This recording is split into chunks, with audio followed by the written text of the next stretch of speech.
Confucius didn't want to talk about that. Confucius wouldn't answer any questions about what happens when you die. Confucius was interested in living. So he'd say to you, look, just stop thinking about that. Fatsang's use of the golden lion was used to demonstrate the third Dharma world. The third Dharma world, in Japanese, Rijimuge, between thing event, right? The you and the background context, no obstruction. That's to say, with his use of the golden lion, you're never going to find the form of a lion without the gold. And you're never going to find the gold without some form. They mutually penetrate each other. They go together. This is the third Dharma world. The golden line. Fatsang was trying, so remember the four Dharma worlds. The first Dharma world is a thing event. Everything is a thing event. Something that you can point to, identify. But that thing event, it's not contextless. The thing event goes with the whole environment. So the context and the thing event, they're not separate. They interpenetrate one another. So Fatsang with the golden lion was just trying to prove that, or show that, again, the lion is the thing event. The gold is the background context. You're never going to find the form of the lion without the gold. And you'll never find the gold without the form. They go together. The third Dharma world. This is in the Chinese Buddhist slides. Make sure you check that out. What is Chinese ethics concerned with? The mere prescription of mechanical rules of conduct? No. Moral cultivation. Moral cultivation. To develop the little beast into an inner sage and an outer king or queen. That's the whole point. Bless you. Zhuangzi's skepticism. It's in the slides of knowledge. And remember, his idea is that whatever it is you think you know, to be good or to be bad, you'll never be able to know with 100% certainty that that thing is actually bad or that that thing is actually good. At best, you'll know you'll have probability. It might be that this thing is good, but time sometimes, many times, reveals that what we thought was good turned out to be not good at all. So whatever it is you think you know, you can never know with 100% certainty that that is the case. Confucius on knowledge. For Confucius, knowledge wasn't meant to be showy, like a pedant. Knowledge, remember for the Chinese, knowledge has to translate into doing. So for Confucius, knowledge has its value not for ornamentation, but for the end of living. So knowledge must be about sort of a worldly wisdom, how to be happy, how to live in harmony. So knowledge for Confucius has to aim towards moral excellence, not knowledge for knowledge's sake. Okay, number 6. Anybody answer this for me? Number 6. Does Aristotle's form and matter distinction characterize the Li-Chi distinction in Juicy? No. Excellent. Remember, again, in the exam, do not associate anything Aristotelian or Platonic with the Chinese tradition. Choose the multiple choice option that is the opposite of Buddha.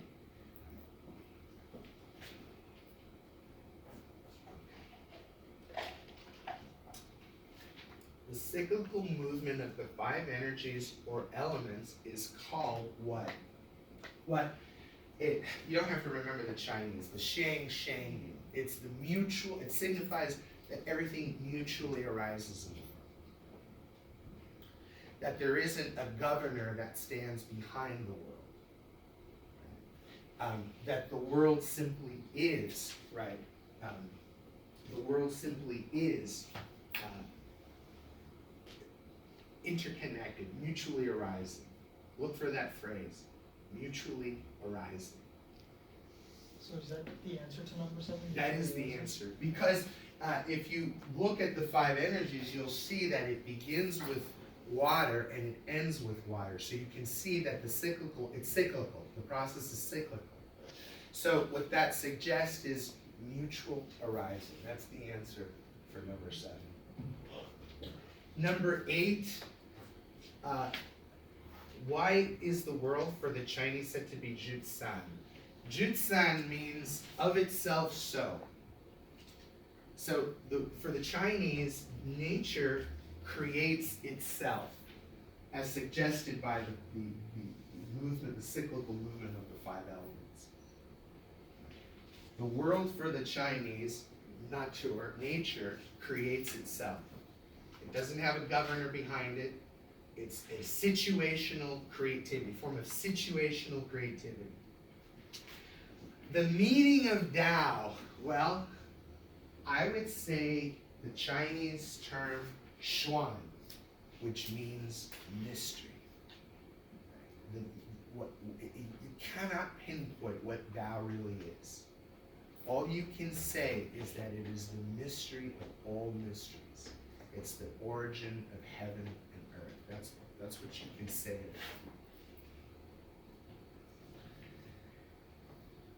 So again, the meaning of Tao, Xuan, mystery. At best, that it signifies a sort of rhythmic movement, the rhythmic movement of the yin and the yang.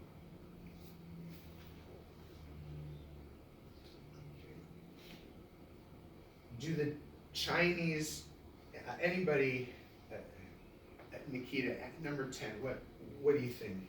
No, they do it as an Excellent, all right, excellent, all right. All of you, I'm expecting all of you to get A's in this exam. I want to see a bump on every single one of you. Okay. Do the Chinese, number 11, do the Chinese recognize, Saeed, I'll let you answer this. Do the Chinese recognize an ex nihilo or ontological model of creativity? No. Excellent. Good, very good. No, wait, that's the Christian model. That God created the world out of nothing. So God stands outside of the world as governor. There is no ontological creativity in Chinese philosophy. No sort of a metaphysical ground like God that sort of creates the world out of nothing. There is in situ. Remember that phrase, in situ creativity. Is it on the? I think it might be on the. So remember this phrase, right? In situ creativity. This is a U. This is the opposite of ex nihilo. So there's no ontological creativity. There's an in situ, situational creativity in the Chinese scheme of things. What are the 3 main streams of Chinese thought? The 2 indigenous elements are Taoism, Confucianism. Anybody else know the 3rd one? Buddhism, that's right, but just generally Buddhism, that's right. Not Neo-Confucianism, Tao, Confucianism, and Buddhism. What is Zhen? In Confucianism, this is the highest moral ideal. It is a constant striving for moral cultivation or moral excellence. It's a life it's living and striving for the moral life. That's what that is. The basic theme concerning and irreducibly connected to reality in the Chinese scheme of things. Anybody want to venture a guess? If there's one, what is so the Chinese see something that it's as if it's a link to reality. Change. For the Chinese, change is linked to reality. Whatever reality is, it changes. It's not static. So change is a fundamental feature of reality. Change, qualitative transformation. Number 15, anybody want to answer that? Is in the Chinese scheme of things, is the natural and the separate from the supernatural or from the spiritual? No. The spiritual is in the natural. That's right. The spiritual is in the natural. What is Da? Da is, you can,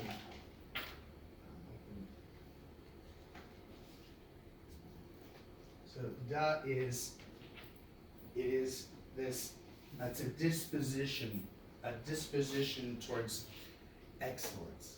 So for example, an athlete, who, someone who's born a great athlete, that's his Da.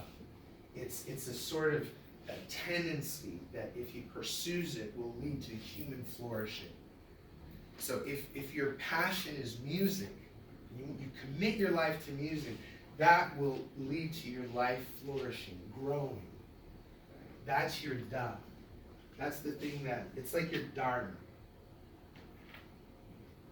So if you want, remember, the slides on ethics at the end. What in the Neo-Confucian tradition signifies pure potentiality immanent in the natural world? That's the Wu Qi. That's the Wu Qi. Wu Qi. Wu Qi.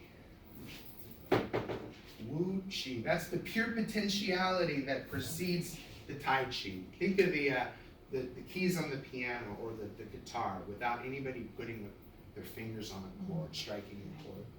I'm sorry, can you repeat that, the definition for?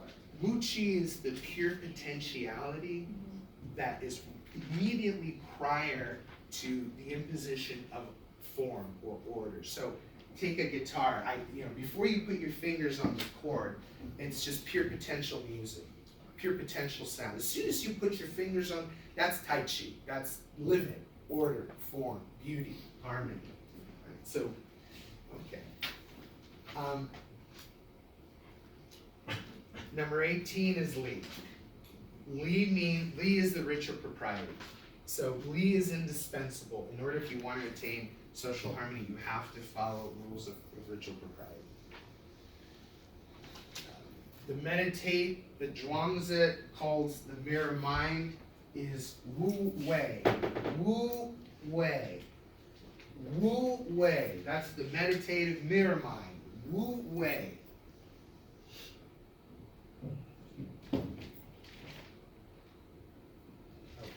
And let's see here. Okay, so remember, of course, the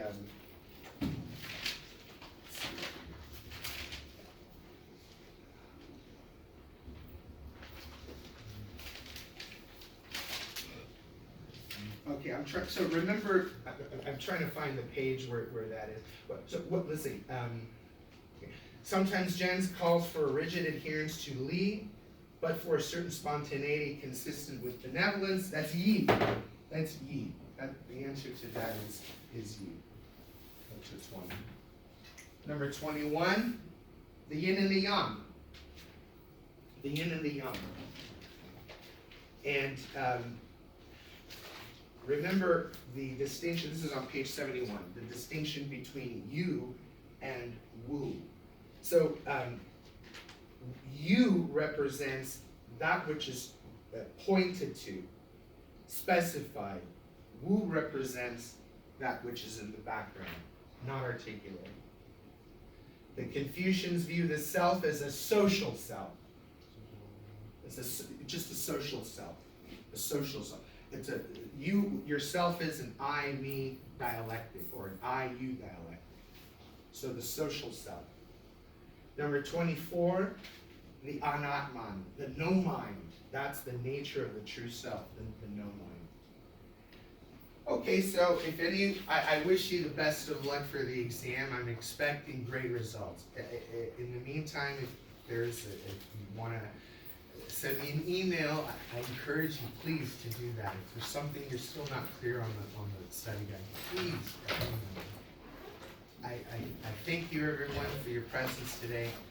wish you a great rest of the morning, great weekend, great rest of the week, and good luck on the exam. We'll see everyone on. Yes, definitely.